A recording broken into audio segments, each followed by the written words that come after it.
नमस्कार सर्वांचे RJ academy या यूट्यूब चॅनलमध्ये आज आपण अत्यंत महत्त्वाचे प्रत्येक परीक्षेसाठी टीईटी असो सीटीईटी असो पोलीस भरती वनरक्षक भरती प्रत्येक स्पर्धा परीक्षेसाठी उपयुक्त असे हे प्रश्न आहेत। प्रश्न आहे पहिला, पुढीलपैकी तत्पुरुष समासाचे उदाहरण कोणते? आणि तुम्हाला पर्याय दिले गेलेले आहेत पहा आणि कमेंट बॉक्समध्ये देखील तुम्ही उत्तर टाइप करू शकता। पर्याय 1 आहे गजानन, पर्याय 2 आहे खरे खोटे, पर्याय 3 आहे शास्त्रसंपन्न, पर्याय 4 आहे गल्लोगल्ली। आणि तुमचं बरोबर उत्तर आहे पहा पर्याय क्रमांक 3 शास्त्रसंपन्न। प्रश्न आहे पहा दुसरा, भाषेला ज्यामुळे शोभा येते त्या गुणधर्मांना डॅश असे म्हणतात।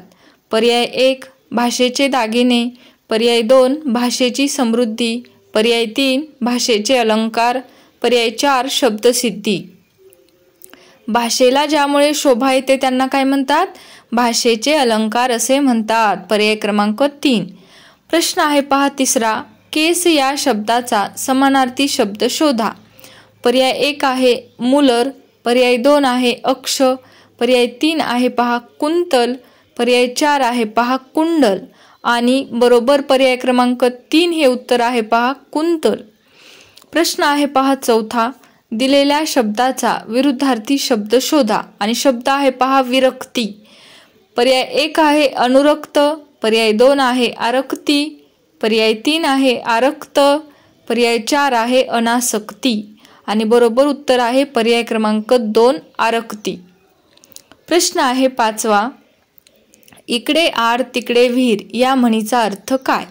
पर्याय 1 दोन्ही बाजूंनी अडचणीत सापडणे, पर्याय 2 दोन विहिरीच्या मध्ये असणे, पर्याय 3 अलीकडे आड व पलीकडे विहीर असणे, पर्याय 4 लहान संकटातून मोठ्या संकटात सापडणे आणि बरोबर पर्याय आहे पहा पर्याय क्रमांक 1 दोन्ही बाजूंनी अडचणीत सापडणे म्हणजेच इकडे आड तिकडे विहीर। प्रश्न आहे पहा सहावा, लहानपणी मी प्राणायाम करत असे या वाक्यात काळ ओळखायचा आहे तुम्हाला। पर्याय 1 आहे भूतकाळ, पर्याय 2 आहे वर्तमान काळ, पर्याय 3 आहे रीती भूतकाळ, पर्याय 4 आहे भविष्यकाळ आणि क्रियेची जर रीत असेल तर त्याला आपण रीती भूतकाळ असे म्हणजे सतत क्रिया करण्याची जर रीत असेल तर रीती भूतकाळ येतो पहा। प्रश्न आहे पहा सातवा, हरिहर या शब्दाचा समास ओळखा। पर्याय 1 द्वंद्व समास, पर्याय 2 मध्यमपद लोपी समास, पर्याय 3 कर्मधारय समास, पर्याय 4 तत्पुरुष समास आणि बरोबर उत्तर आहे पर्याय क्रमांक 1 द्वंद्व समास। प्रश्न आहे आठवा, मराठी भाषेत एकूण स्वर किती आहेत? पर्याय 1 34, पर्याय 2 10, पर्याय 3 14, पर्याय 4 12 आणि मराठी भाषेत एकूण स्वर 14 आहेत पहा पर्याय क्रमांक 3। प्रश्न आहे पहा नववा, धृतराष्ट्र या शब्दात एकूण किती व्यंजन आहेत? पर्याय 1 आहे 8, पर्याय 2 आहे 9, पर्याय 3 आहे 6, पर्याय 4 आहे 7 आणि बरोबर उत्तर आहे पर्याय क्रमांक 3 6 व्यंजने आहेत। प्रश्न आहे 10वा, पागा या शब्दाचा अर्थ स्पष्ट करणारा शब्द शोधा।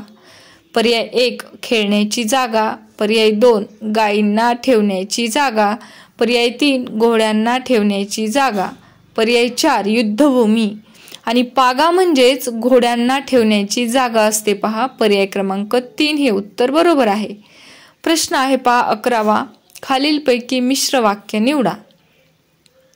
पर्याय 1 त्यांनी निरोप घेतला व निघाले, पर्याय 2 निघायचे असेल तर तुम्ही निरोप घ्या, पर्याय 3 ते निरोप घेऊन निघाले, पर्याय 4 देव देते अन कर्म नेते आणि बरोबर म्हणजे मिश्र वाक्य असलेला पर्याय निवडायचा आहे। पर्याय क्रमांक 2 निघायचे असेल तर तुम्ही निरोप घ्या हे उत्तर बरोबर आहे। प्रश्न आहे 12वा, तू जेवण करणार का या वाक्यात कोणते सर्वनाम वापरले आहे? तू हे सर्वनाम आहे पण ते कोणत्या प्रकारचं आहे? पर्याय 1 पुरुषवाचक, पर्याय 2 सामान्य, पर्याय 3 दर्शक, पर्याय 4 संबंधी सर्वनाम आणि बरोबर पर्याय कोणता असेल मग पहा बरं। तू हे सर्वनाम कोणत्या प्रकारचं आहे तर तू हे पुरुषवाचक सर्वनाम आहे पहा।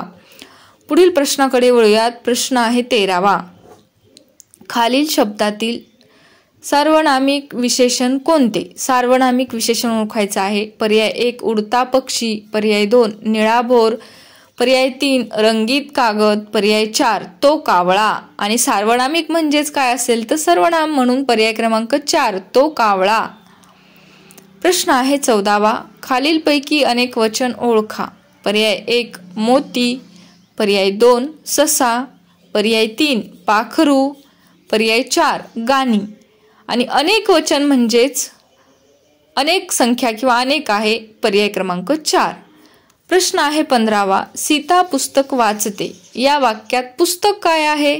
पर्याय 1 कर्ता, पर्याय 2 क्रियापद, पर्याय 3 कर्म, पर्याय 4 विशेषण। आणि पुस्तक हे काय आहे मग? कर्म आहे, म्हणून पर्याय क्रमांक 3 हे उत्तर बरोबर आहे। पहा